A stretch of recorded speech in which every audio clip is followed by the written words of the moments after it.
A very good afternoon to all. Warm greetings from St. Joseph's College Arts and Science. St. Joseph's College Arts and Science is a co-educational institution run by Sisters of DMI. We offer 13 UG courses and 4 PG courses.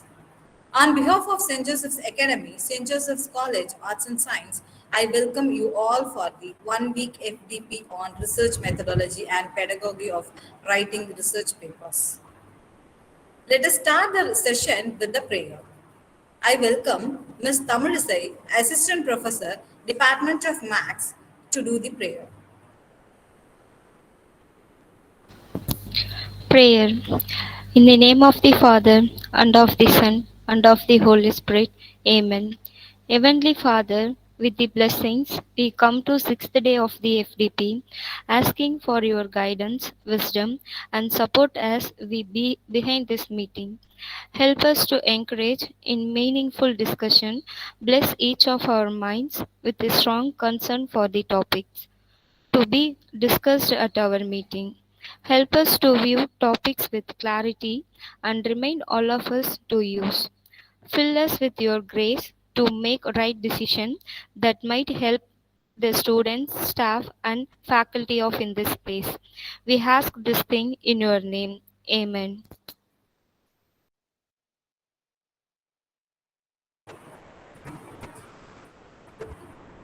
Thank you, ma'am. I welcome Ms. Sushmi Elias, Assistant Professor, Department of English, to deliver welcome address.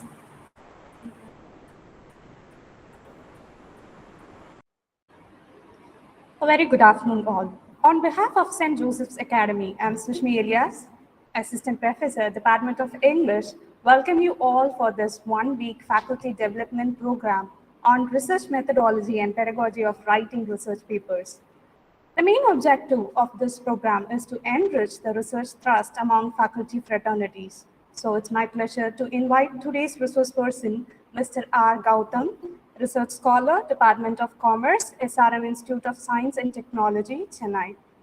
I welcome our Administrator, Reverend Sister A. Malarjodi, and our eminent Principal, Dr. R. Rupin, for this FTP.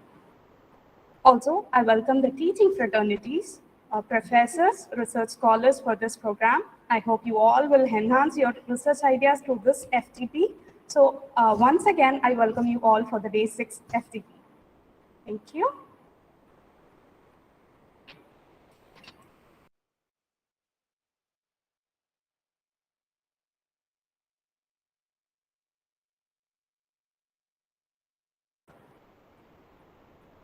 With the blessings and wishes from our eminent principal, Dr. R. Rubin, and our enthusiastic administrator, Reverend Sister A. Melajodi, let us proceed with the session.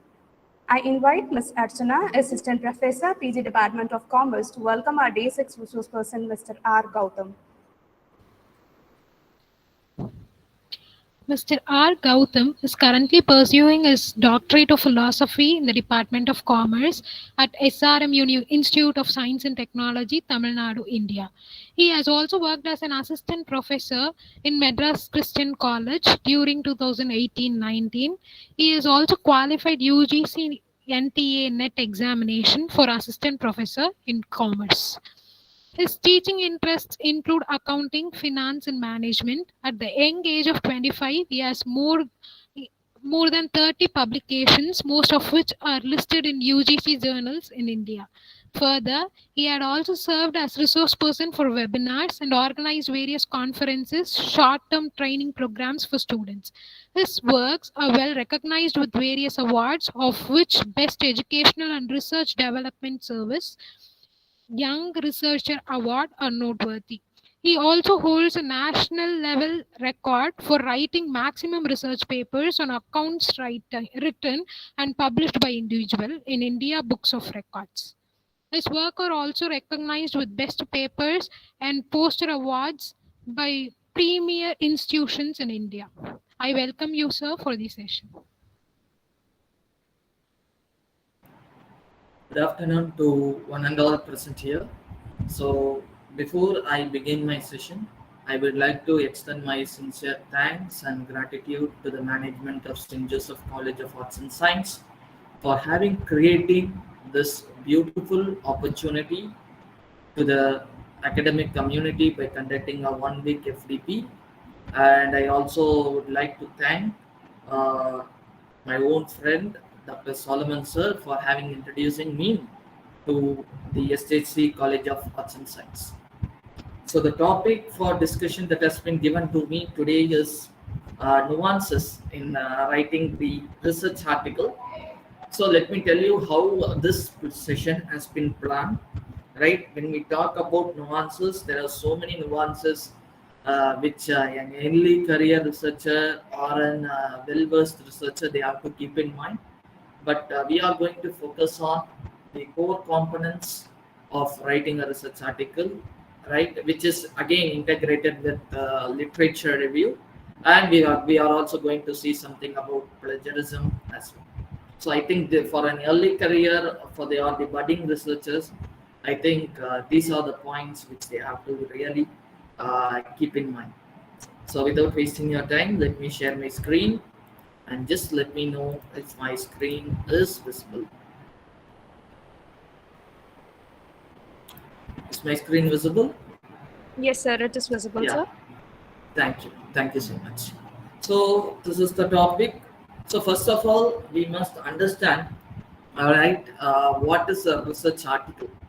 Right, normally we say research article, research paper, all such things, right?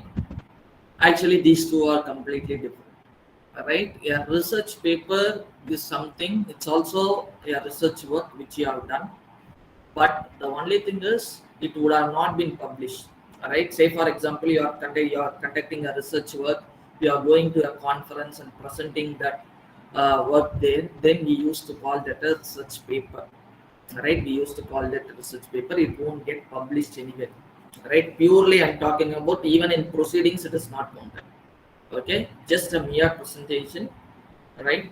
So that you called it as a research paper. But what is a research article? It's something that you, once it gets published, right, in any journal or any form of medium, then you call that as a uh, research article. So normally research articles, normally what do we refer? We commonly refer to the journal articles.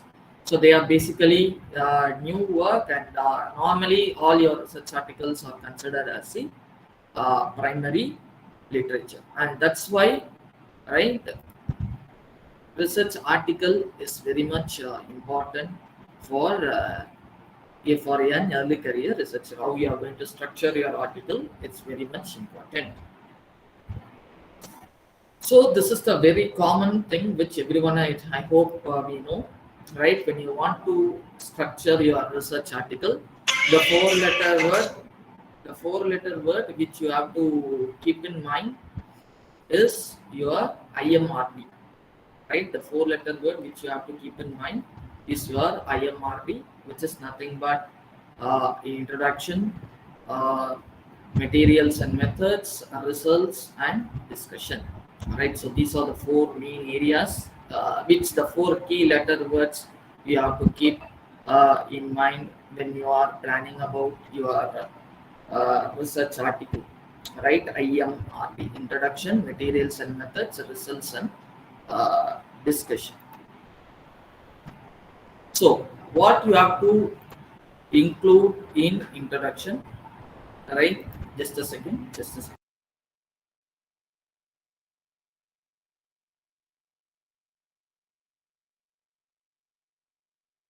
So what is you have to keep in mind with regard to the introduction aspect? You have to keep in mind 3 points when you are drafting your introduction section, right? You have to keep in mind what is known, right? What is unknown, and how and why we should fill that section, right? What is known, what is unknown, and how and why we should fill this research gap.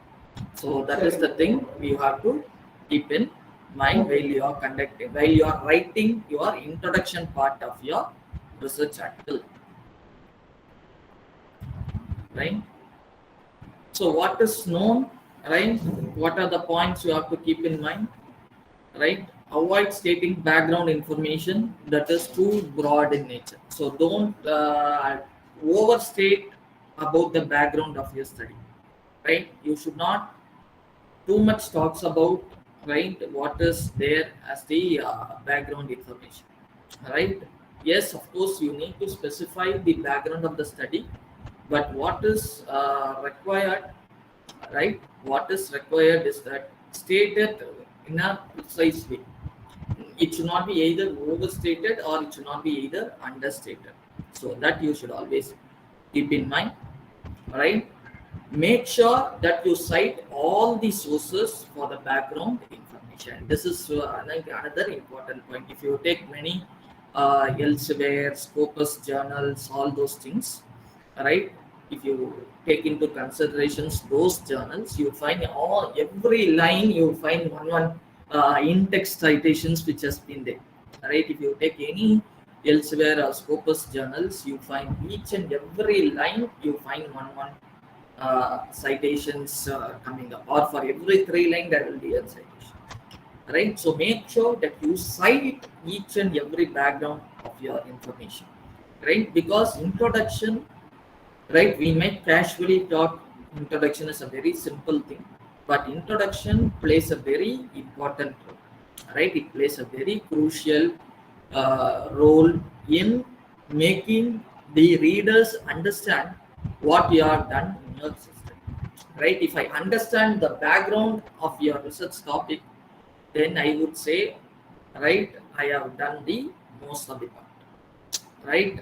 If I can let you know in what perspective I am doing my research, then I think for a researcher, the 50% of the problem, because you as well as your reader, you will see this article in the same perspective. And most of you would have surprised, right? Why sir has not included review of literature, right? When we talk about IMRD, I said introduction, materials, results, and discussions, right? Why sir has not included anything about uh, literature review? Because in the upcoming trend, especially if you take top class journals like ABDC, A category journals, all such things, you cannot find a separate section called as literature review.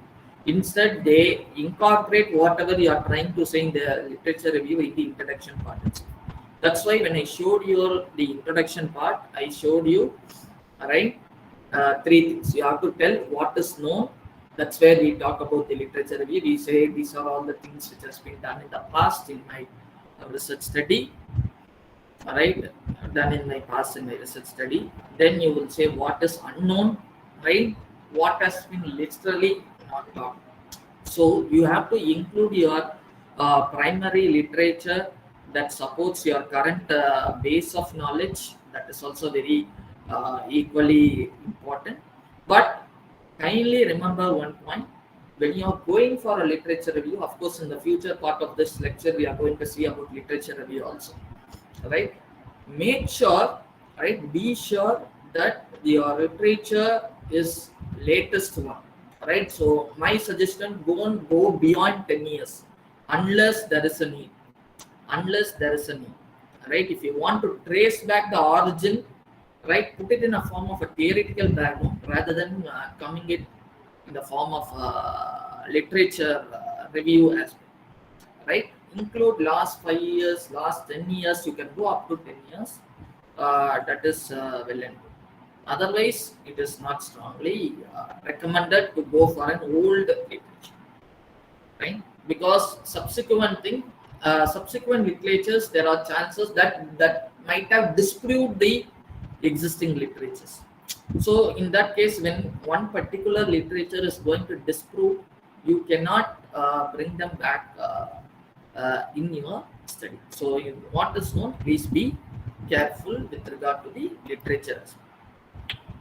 Then the second component of introduction part that we discussed is what is unknown, right? Here you have to give in your research article, you have to highlight where only very much limited amount of information is available, right? When you say there is zero information is available, I would say you have not conducted your literature survey properly, right? Because in this today's world, everything, there is a research which has been done. At least you would find one research, You cannot say there is one topic where there is zero research has been done. When somebody says there is zero research is done, it means you have not conducted your survey, literature survey properly. Right? Once you do that, explain how and why we should fill in this gap. Right? Explain why, how we are going to fill this gap, why it is needed at this time to fill this research gap. That is very much important. Right? Is it of important relevance? That you have to clearly explain. Right? Identify, right, some of the logical steps in the existing research. Right? What are the similar kind of research, how the steps has been developed. Right? That's why the conducting of review of literature plays a very crucial role. Right? Your literature review plays a very crucial role because you will get an idea how people have proceeded with your research topic. Right? Then next aspect comes how and why we should fill the gap. Right here, clearly state the purpose for which the research has been undertaken. State a clear hypothesis and objective of the study. Right, in the introduction, your hypothesis should not be very long. Right, it should be very short, maybe 1 or 2 sentences. It would be good helping. And what is the benefit because of I am fulfilling this gap? Right?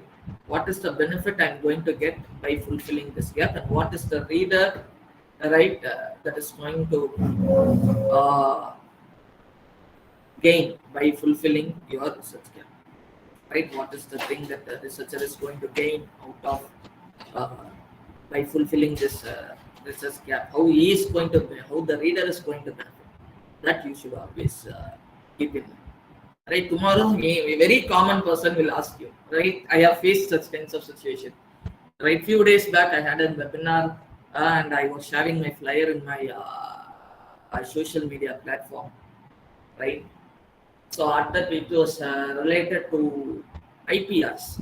It was related to IPRs, and one person from Somalia, he is my good friend. He himself me, hello, Mr. Gautam, I am freight forwarder in Somalia. How this IPR is going to help me? How come your webinar is going to help me? Right? First, just for fun, I said you need not worry about it because that webinar is already over. So you need not worry about, you have already missed the session. So you need not worry about that question aspect. And then we had a nice, then I explained him how IPS is important for his own business because he is also having a startup, right? But he is engaged in the business of this freight forwarding thing. He has his own startup, right? So people, when the reader asks you what I'm going to, they'll simply ask you, right? What I'm going to gain from this study. So you should be able to answer all these things, right? So there are, right, today now even people, top class journals, they are also focusing on your English language, and most of us have today so many softwares have come, right, for your, for one of the most well-known factors, software is Grammarly, right? It talks about, right, how to write it, right? It tells you, we will assist you in writing all such things. So because nowadays even journals editor, they are also keeping well in mind, right, about these grammatical parts, the style of the way English is written. They are now expecting more sort of a professionalism, professional English, right? So normally the introduction part, you have to write it in only the active voice. Please don't write it in passive voice, because when you write in active voice, it will shorten your sentence, but it will have a very significant impact on your readers. Write only concise sentences, right? Write only concise sentences, use stronger verbs, right? Go from broader to specific, right? It's like top to down approach. Don't from narrowing down to be a generalized statement. I have seen some research paper starting and all very good, right? Very narrow, interesting to read. Then when they go by one, I saw it as going general.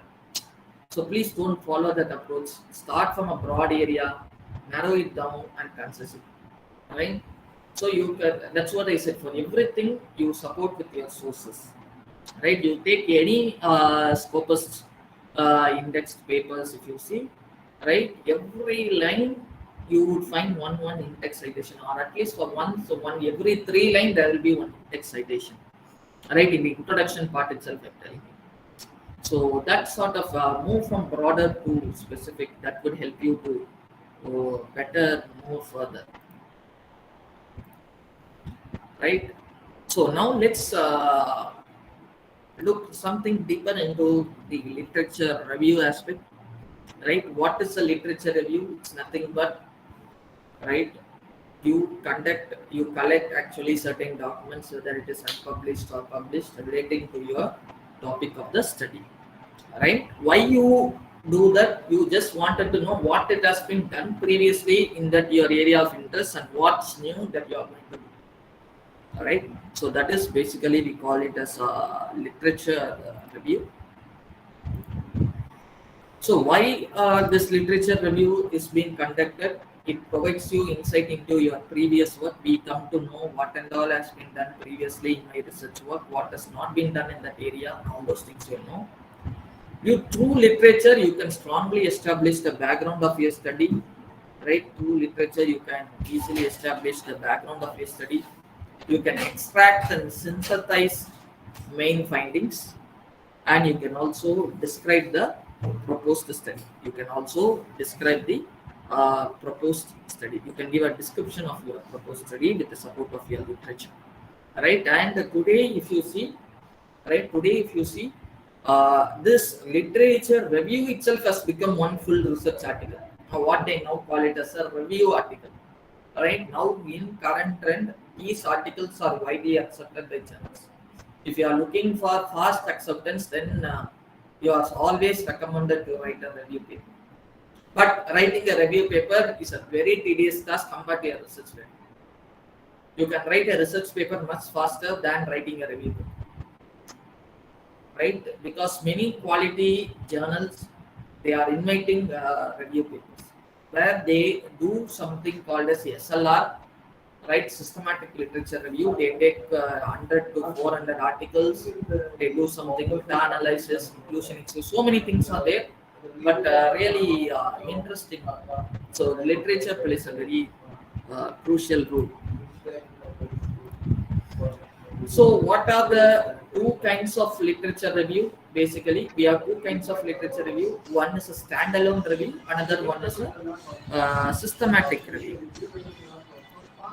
So what is a standalone review? Right, standalone review is nothing but a review on a particular topic. Right, usually the standalone review you could find for normally the what this UG and PG students take.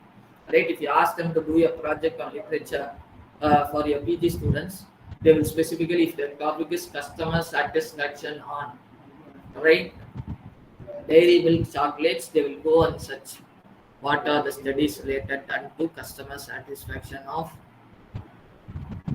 dairy milk. Focus is only on dairy milk, right? So that sort of a thing, you call it as a standalone literature, but that is a very narrow thing. Normally in the undergraduate or postgraduate module assignment, that could be done. But the same standalone review, you can take up a broader topic and submit it like an entire thesis. Right, this is what we call as the literature paper or a review paper. All right, all those things.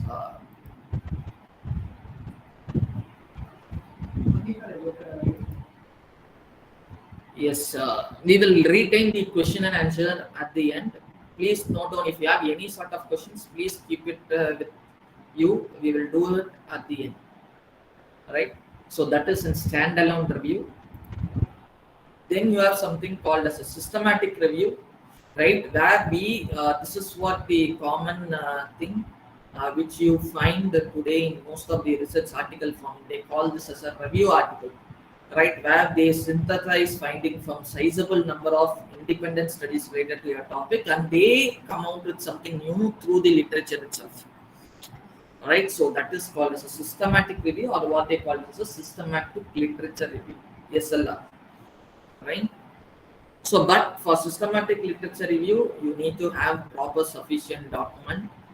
It's not like I don't know how many of you read the entire research paper and write a literature review. That is a very good approach. But I have also seen people where they just read the abstract. Based on the abstract, they will write a research review. That should not be followed when it comes to the systematic review. When you go for a systematic review, you have to read the entire paper from abstract till the acknowledgement phase. Alright, so that's why they say writing a systematic review, it's a very tedious task. Alright, so that is a systematic review. So there are two approaches in which you can present your literature review. One, you call it as a dedicated approach. What do we do in this dedicated approach? Right, this is the normal style which we follow, where we dedicate a separate section as a review of literature. This is the style that we follow in India. Alright, first we will have introduction followed by a literature review chapter. Right, like a special session, right, is being devoted for your literature survey. So that is a dedicated approach. You are, what is mean by dedication? You are dedicating one particular chapter towards a review of literature. Right? Of course, you use certain literatures in your introduction part.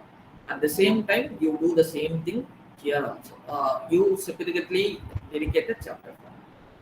So that is a dedicated approach. Then, right, what is a recursive approach? In the recursive approach, you find there won't be a separate chapter or a section called as a literature review, but you find the literature supports in every aspect of your thesis, right from the introduction till you go for your conclusion phase. Then and there you find literature review coming up, right? Then and there you would find so many literature review coming up at the different phases, at different chapters. Right, literatures will be supported. So instead of dedicating one particular chapter as a review, it happens through various phases. Right. So that is the recursive approach, how you present your literature. Right, and that's I think this is the structure which nowadays journals are expecting.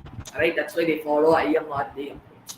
Right, they don't dedicate one section like a review of literature, introduction, materials and methods, results and discussion. That's all. Right, because they follow this recursive. Nowadays people want that, right? Now let's come to the second component of the research article that we were talking about, right, which is nothing but your materials and methods. See, materials and methods is nothing but our research methodology section, nothing more than that. But the only thing you have to keep in mind in the research methodology nowadays, right, what I observe, they are equally expecting a research methodology similar to how do you present it in a thesis, right, but in a very concise form, okay. All the things that you do, right, if you take our doctoral thesis and all, we will dedicate one chapter for methodology and we will include everything there. It will run for 30 pages.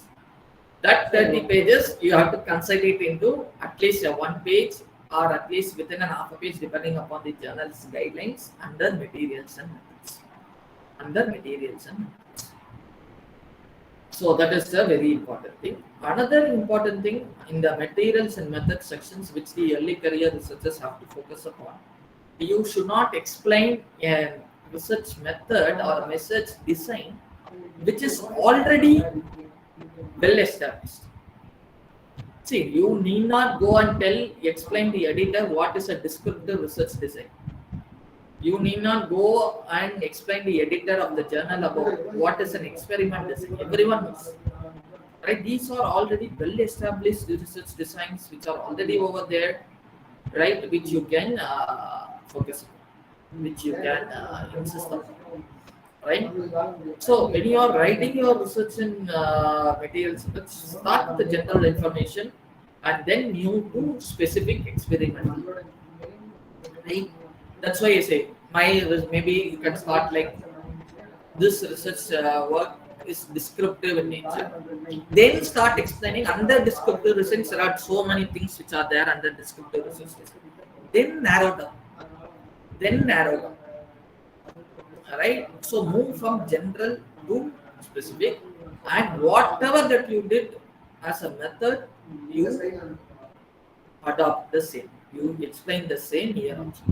And another important thing, when you are applying any statistical tool, right? Any statistical tool, make sure, right, you know when you should use that particular statistical tool, right?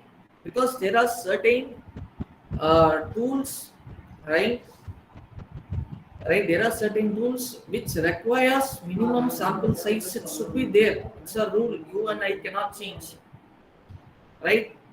But you might find so many research papers which bypass those kinds of, right, which will bypass such kinds of rules. You cannot take those papers as a justification. Not all research papers, just because they are getting published, it doesn't mean they could be used as a supportive literature.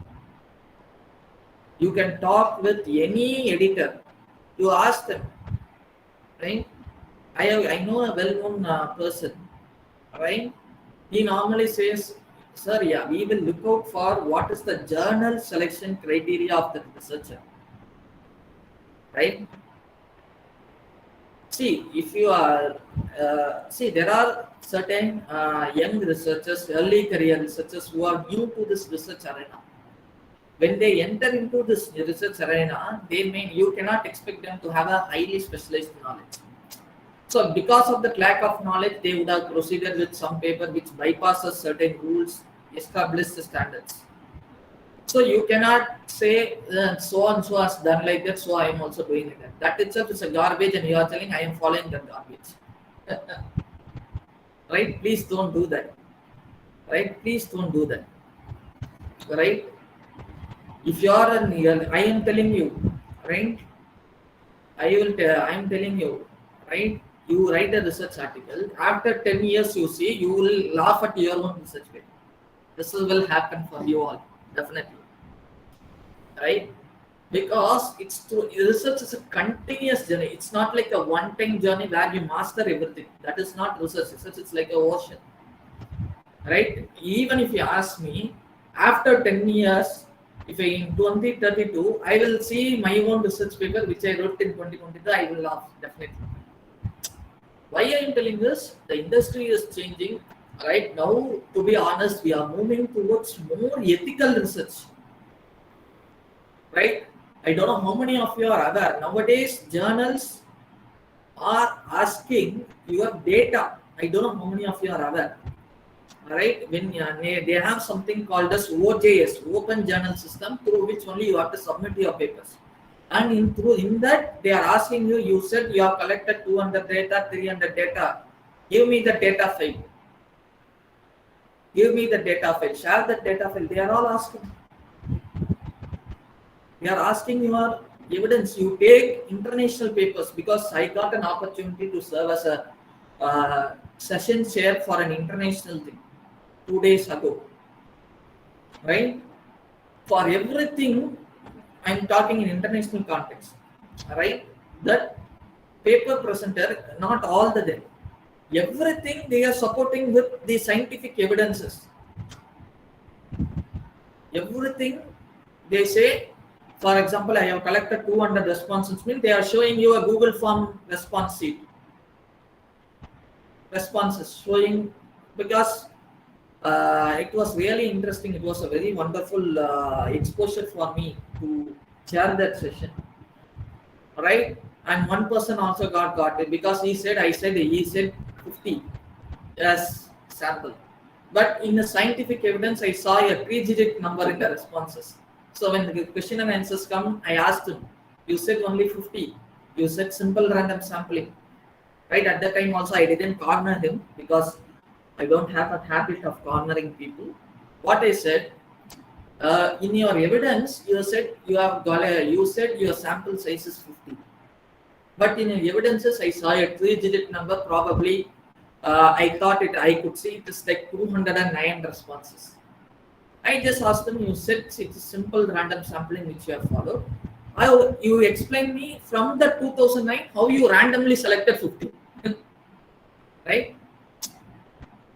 Because I was also trying to, because it is an international platform, people are seeing you. Right? People should not think that you are giving some fake data that will spoil that person's research reputation. So I don't want to put it this. I said, okay, you got 200. I understand that from 209 through random sampling, you have selected 50. What is the methodology through which you arrive at that 50? I asked him. He was not able to answer. Right, today we are moving towards more ethical research, but another important challenge that you face today is people don't tell you anything. That also I'm very much sure. If you are doing wrong, people won't say you are doing wrong, but they will develop a perception that this person does not know anything. This person does not. They won't tell you, so and so, Mr. A, you have done something wrong like this. They won't tell you like this. Today people are not telling, but from this your thing, experts could easily understand you don't know nothing. Right? So please be very cautious in your materials and methods. Explain it systematically. That is very much important.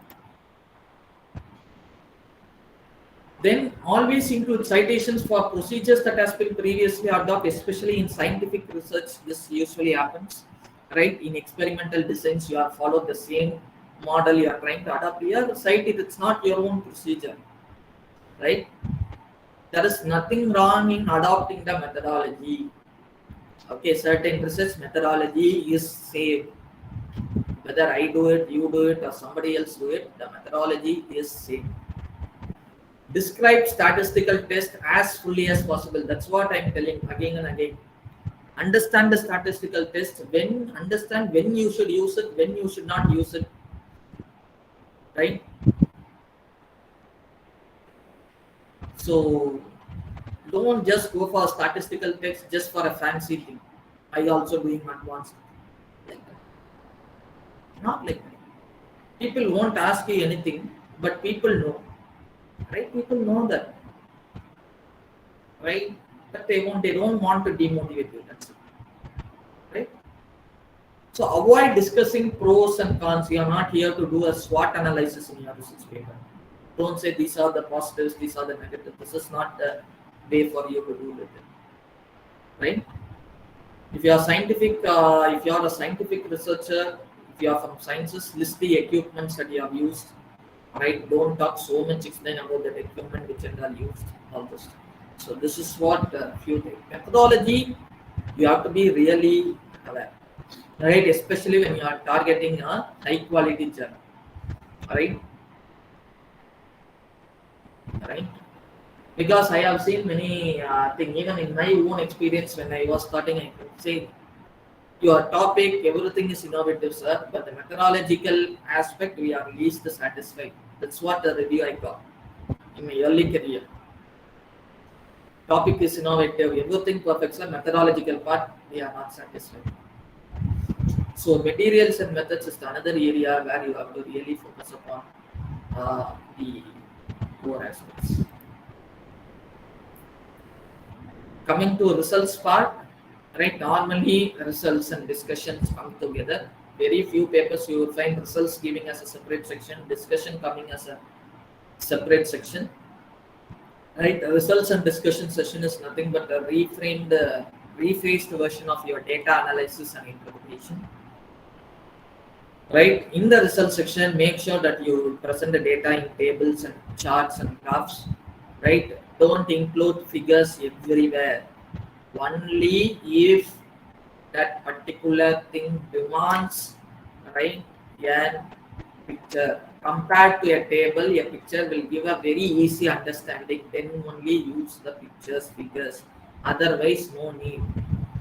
You say gender, male is 52%, female is 48%.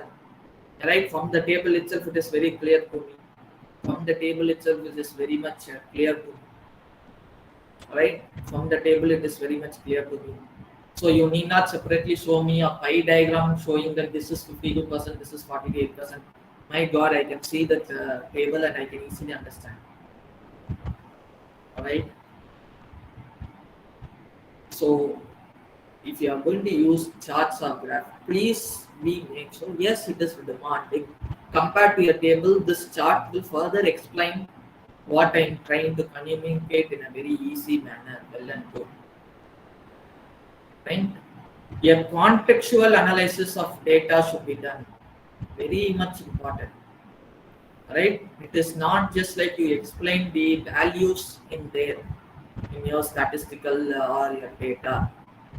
Male is 52%, female is 48%. You should not stop with that. You cannot say mean is 4.1, 4.2. That's all. I will stop my interpretation. Contextual analysis of the data, subjective interpretation, very much important. Make sure that your data responds to your answers your central research question. Right? I ensure that it addresses your what is the core research question which you also include your secondary findings as well. So how you can compose your result section? There are so many steps. So let's look out one by one. So the first step, right? Consult the journal's guideline. This is like the mantra, opening mantra. Any researcher first go. Normally, what we will do, no, that is the problem in Indian context. We write papers and then we go for search for journals. That is the problem. We write papers. After we write papers, we will go and search for journals. Right? Please don't do that. Please don't do that.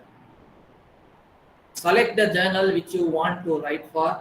Read the journal's guidelines. Then start drafting your research article, which is going to be a research article. As of now, it is still a research paper. Right? The guidelines will clearly give you pin to ship data. What is their expectation? Just satisfy them. Right? You will find scope of the journal or guidelines for authors. So many things you could find. Just read it. Read and then go for writing paper. Don't write paper and go for journal. Right? So how they are expecting the results, right? You have to keep that in mind. Then consider your results in relation to journals requirements and catalog your results. Yes, certain journals, that's why I told you, right? You have to read the journal, what kind of results or what kind of topics they are covering and they are not covering. Right, even my area of research is taxation. I found one journal which is Index and Scopus and Elsevier journal, right? International Journal of Accounting, Finance and Taxation. Something I remember. I was literally happy. Oh my God! At last I found at least one journal which is there. Let me target. But when I go and read the scope of that particular journal, though my area of research is taxation, the way I deal with the perspective and the kind of articles that particular journal is following, it's completely different. I felt okay, one door is closed. One door is closed. So, present your results as per the journal's requirements. Right? How they are asking you to submit. If you take some journals, they won't ask you to include tables, figures inside the research article. They will ask you give it in the form of an annexure. I have seen many such journals. Right? The results section, results and discussion section will have table 1 shows blah blah blah. But you cannot find a table. Because as per the journal guidelines, all the tables and figures, it has to be given as a annexure part. It should not form part of your research article itself. So present your results according to journal's requirements. Follow a chronological order. Right? Follow a chronological order. If you take international context and all Western countries, demographic profile will come at the last, not in the front.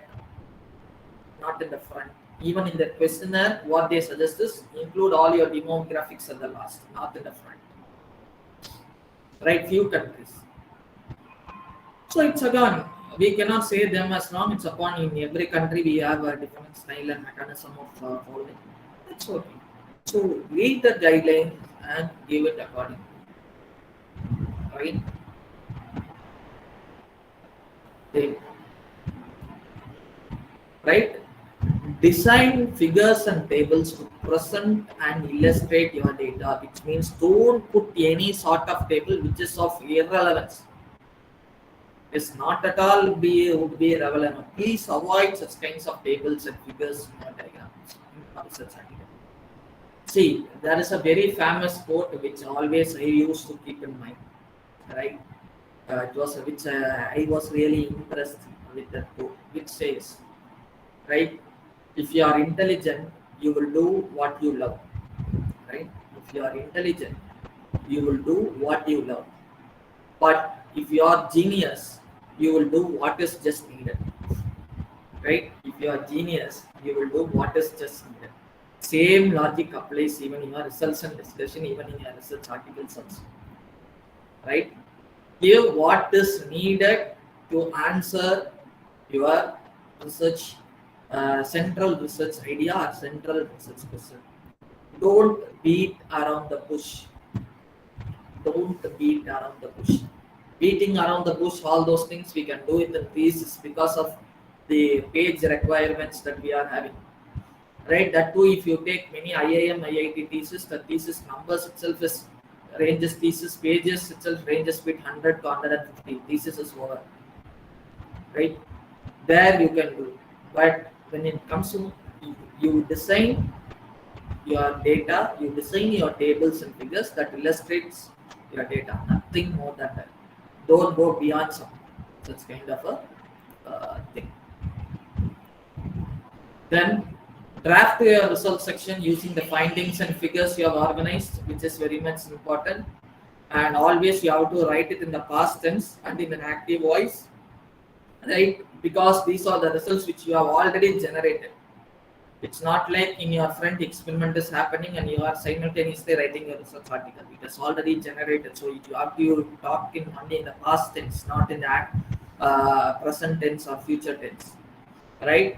If you are going to use any sort of terminology or observation, make sure in the very beginning. How many of you, I don't know, have you noticed, right?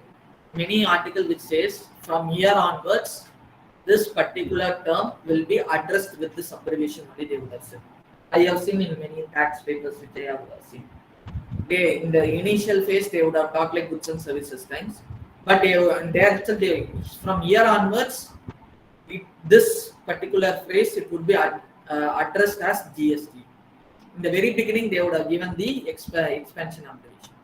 Subsequent part of the papers, they are just address it as GST. So if you are going to use any specialized terminologies or abbreviation, please do ensure that, right?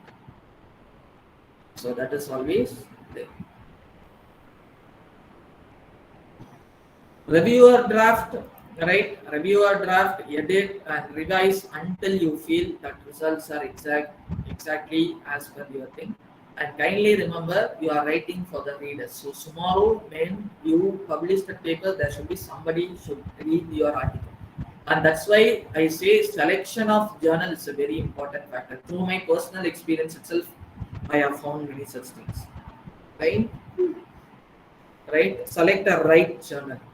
Select a right journal which has good number of readers. That is like your 70% part. Right? This is like your general elections.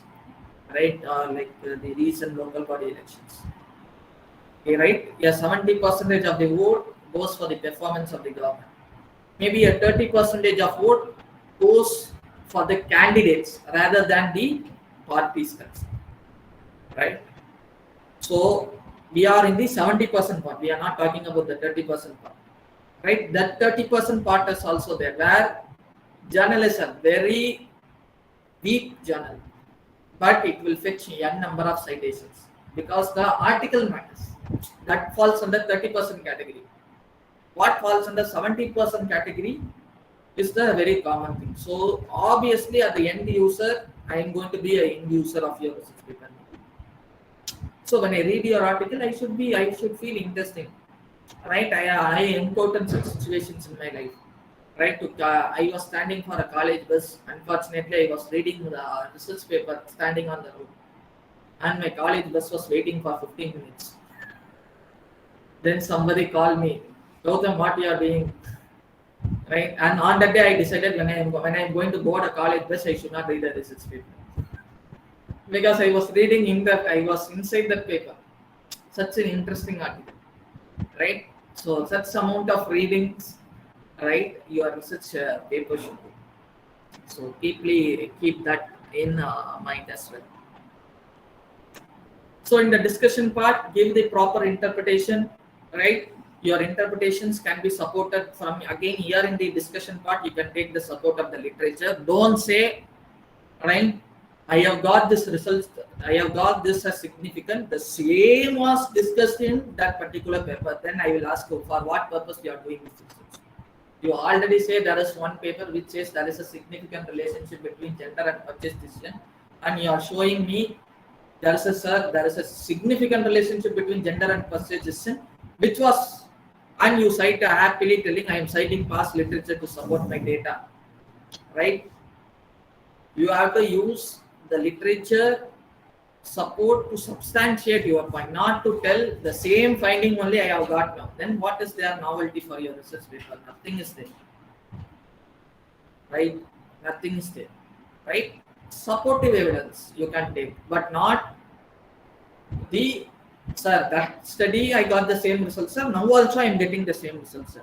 Then what is the use of your research work, right? So highlight strengths and limitations of your study, discuss any sort of unexpected findings, summarize your hypothesis, summarize your purpose, highlight if there is any sort of unanswered questions which other researchers can take forward in the future. So all these things you can put it on the discussion part. Then the next important nuance, the last kind of a nuance that you have to keep in mind in writing your research article is your plagiarism, right? What is especially the academic plagiarism. In academic plagiarism, you use words, concepts without acknowledging the source or benefit. That is an academic plagiarism, right? So what are the characteristics of an academic plagiarism? You use certain words, ideas, contributions without citing the source, without giving the original situation, without giving the due benefit to the author, right? You do that. So that is the academic plagiarism. So there are different kinds in which this plagiarism happens, right? Broadly, you can classify them as a literal plagiarism, disguised plagiarism, and self-plagiarisms. Under literal plagiarism, you have two things: copy and paste, shake and paste. Then in disguised from, you have something called as paraphrasing, technical disguise, translated plagiarism, structural or idea plagiarism, right? What is a copy and paste? You just Control C, Control V. That is called as copy and paste. You don't change a single thing, right? That is a copy paste. What is a shake paste? Copy paste first line, Control C, Control V from first paragraph. Last paragraph, last two lines, Control C, Control V, put it together, one paragraph. That is shake and paste. So these are forms of a literal plagiarism, right? Please don't do that. Please don't do that, right? Then you have something called as a disguised plagiarism, which happens form of paraphrasing, right? Paraphrasing is also unethical. When it will become ethical, you paraphrase, at the same time you acknowledge the source, right? What is paraphrasing? Very simple. You are rewriting, that's all. You are just rewriting your thing, right? But still the idea is not yours. So even though you paraphrase, you have to acknowledge the source. Then that is well and good, no problem. But without acknowledging you are using a paraphrasing, then that is a forms disguised plagiarism, right? Technical disguise is something like you know the how software works, right? So say for example you have one paragraph, okay, right? And after each and every line you put a full stop. You put a full stop. After each and every line you put a full stop. And instead of having it in black color, you change the color to white. And you check plagiarism, you will get 0% plagiarism. This is called as a technical disguise. I know the weakness of the plagiarism deduction systems, and I am using some symbols, homoglyphs to avoid such things, to cheat people. So that is a disguise, the technical disguise, kinds of plagiarism. Right? Then you have translated plagiarism, where you have some research paper written in Bengali language, so you translate in English and put it as if you have, right? So that is a translated plagiarism, so avoid that. Then you have something called as structural or idea plagiarism, where you copy the idea without giving the proper acknowledgement. Fine? Yes. Then you have self-plagiarism, just like copying others' work and without acknowledging is a crime. Copying your own work and not giving due credit to your own work is also a crime, right? It is you who have done your research paper, no? Then what's the problem in citing your own paper? That's what my question. In fact, you should feel proud for citing your own paper, all right, until certain limit, right? So please don't do that. Please don't do that. Self-plagiarism you should avoid, right? Self-citation to certain extent it is allowed, but you cannot go beyond. So what are the plagiarism deduction approach? We have two kinds of a thing. One is a general plagiarism approach. Another one is a which is a very common thing which you find, the PDS. PDS means I talk about not public distribution system. Plagiarism deduction systems, like your Turnitin, Authenticate, how they detect your plagiarisms, right? They are basically computer-based programs, right? So you have an external PDS and an internal PDS.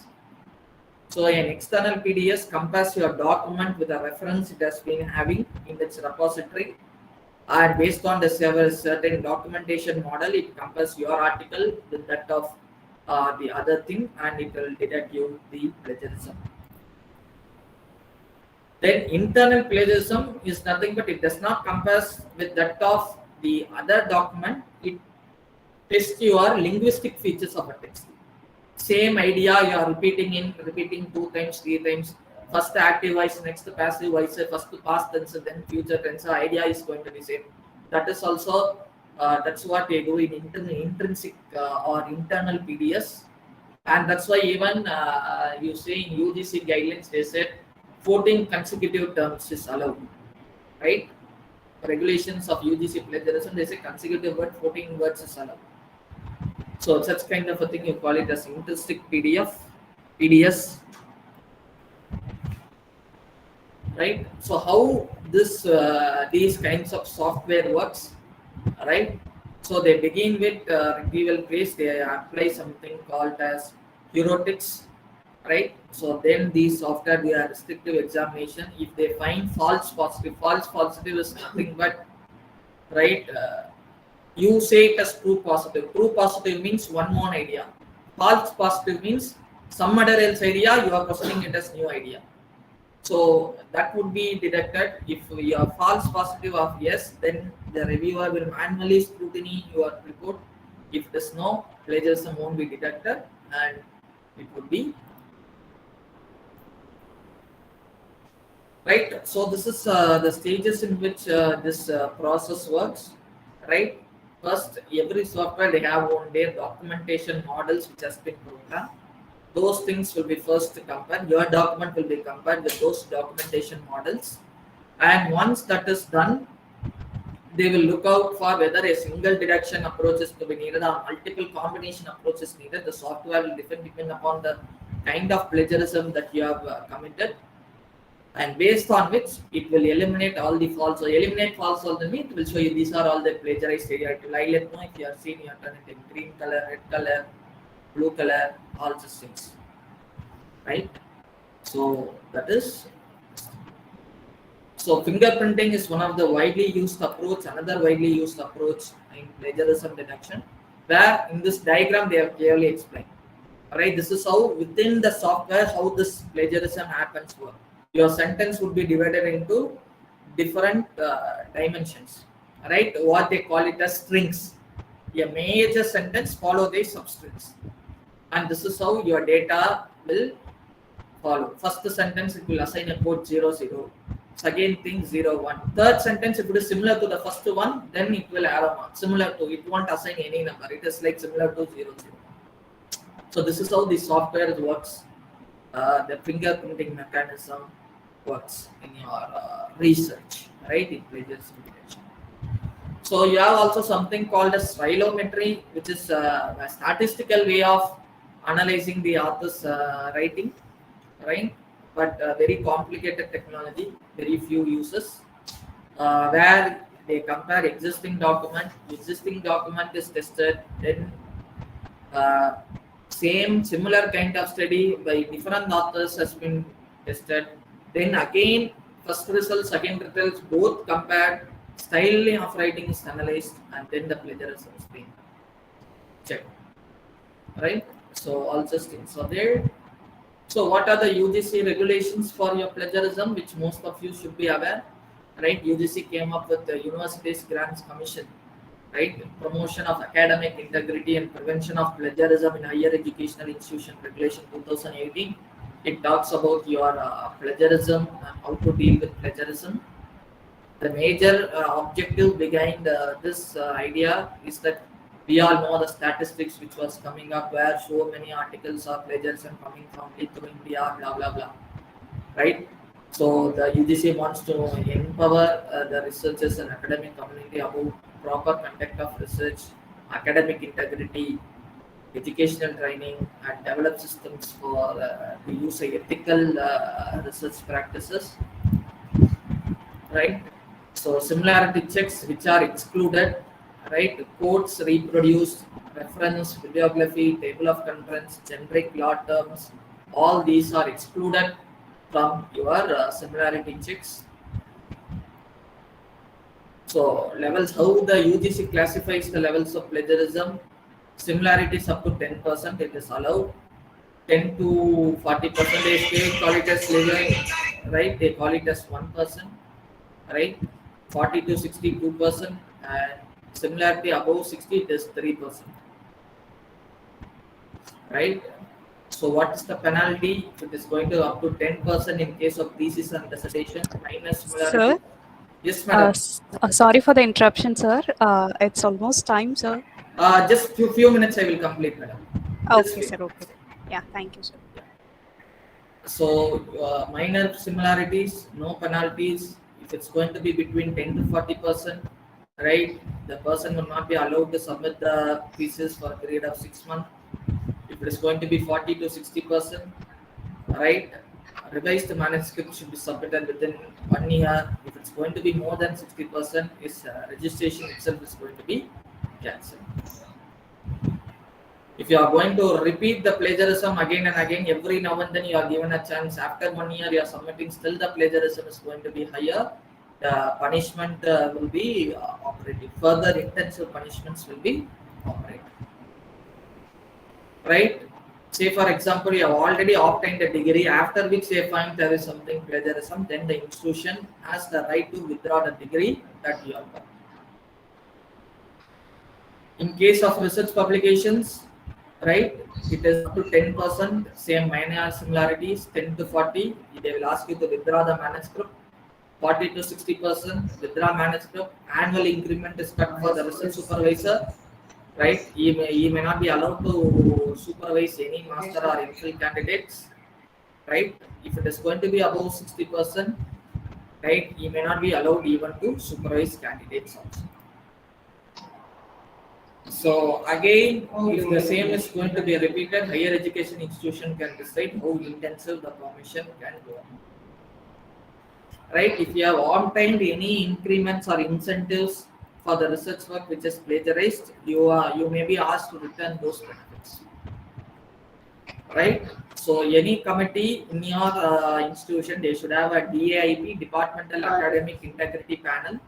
At the same time, in the institution level, you should also have an Institutional Academic Integrity Panel, which will take care of handling of these kinds of plagiarism related issues.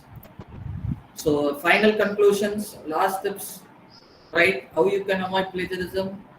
Understand what constitutes plagiarism and what does not constitute plagiarism. No copyrights, learn how to properly cite your references, learn ethical paraphrasing, conduct review, take advantage of your research supervisor's knowledge. I think if you follow these general tips alone, you can avoid plagiarism. And these are some of the nuances which you should always keep in mind while conducting your writing your research article. So with this, I would like to conclude today's session. I thank the department and the management of HJC College for giving me this wonderful opportunity. And I also would like to convey my sorry that I took 5 minutes extra uh, to quickly go through what has happened. So if you have any questions, you can ask me. I'm ready to answer. Thank you so much. Thank you, sir.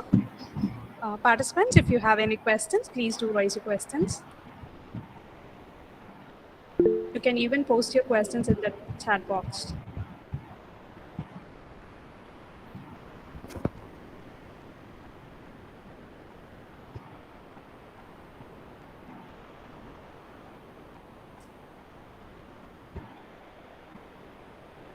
Any questions, participants?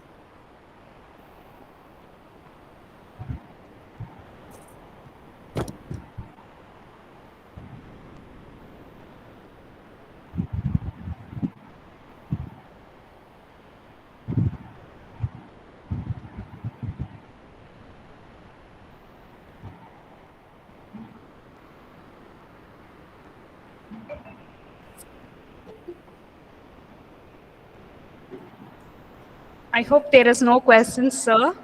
We'll just proceed with the vote of thanks. Sure.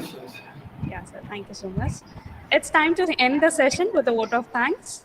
So once again, I welcome Mrs. I. Pravina to do the honor of thanking everyone.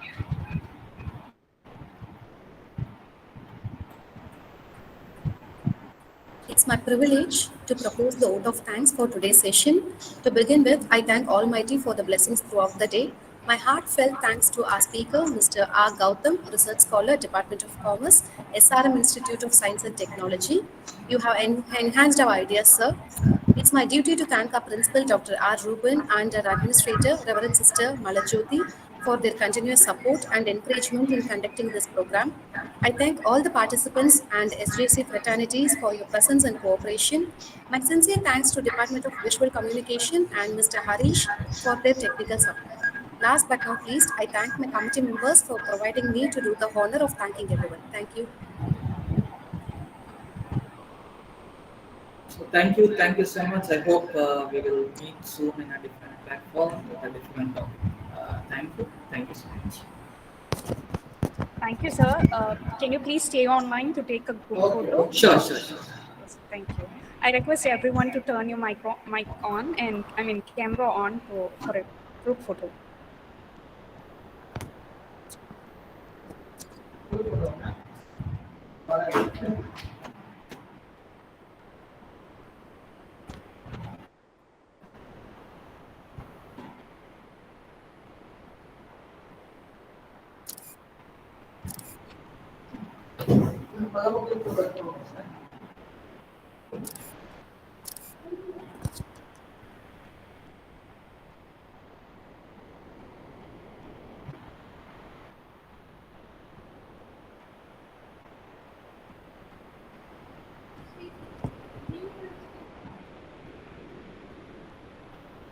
Thank you all. Thank you, sir. Thank you so much.